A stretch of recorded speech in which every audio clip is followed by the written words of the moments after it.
10 ways to say keep me posted.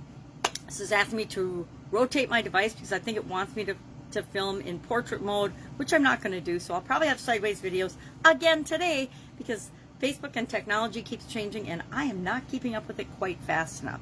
All right, today, 10 different ways that we can more professionally say keep me posted as we're building and growing and supersizing your business. This idiom, this expression, keep me posted, I personally love this. Say it all the time. Means keep me updated. Let me know what's going on. Keep me informed of your progress. Let me know if you need help. Keep me in the loop, etc. And I'll share some of these. But this came from a time, they think there's a little controversy over when and exactly where it came from, but they suspect it came from colonial times when people used to nail a note on a post to let people know what was going on in the community or in the area or for directions or for whatever things. But news and information would be actually literally nailed onto a post. We did this in college, right? When we put out flyers for events and things, we would put them on telephone poles and things. I don't know that we were supposed to, but we did. So keep me posted means keep me up to date, keep me informed. But of course, everybody always thinks we need to improve on everything. So instead of just saying keep me posted, since most people don't communicate by posts these days, there are on the internet, of course, 10 more professional ways, more business-related ways to say keep me posted. And sometimes we just want to mix things up and say things in different ways. So what are these 10 ways? Number one, keep me posted, of course, is the original. Two, or I guess number one is keep me up to date, keep me informed. Please report back to me. That's number two. Number three, and I didn't number these, so I'm going to be confused a little bit. Keep me informed of any developments.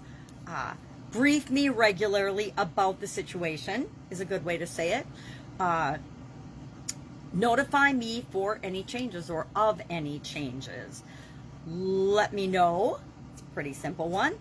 Let me know how it goes. Let me know how it goes. If we're doing a project, let me know about your progress. Let me know about the milestones. Let me know along the way. Keep me informed. So many different ways to say this. And whether they're considered more professional or not is up to us to decide. And we pick and choose what fits for us. Let me know what you find out. Fill me in on the details. Keep me in the loop. And I'm sure we'll talk about some of these throughout the rest of the month as we focus on communication.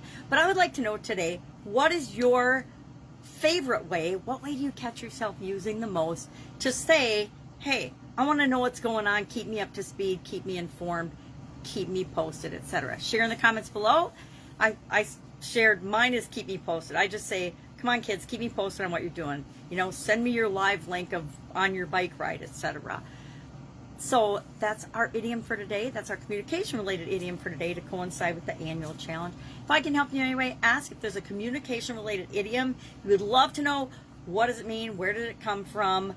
Because some of these have incredible histories. Some of them not so much, but some of them have really fun. Some of them have really creepy histories. But I think that's important when we want to know when and where to use them. All right, have an awesome day. I'll be with you tomorrow. Bye.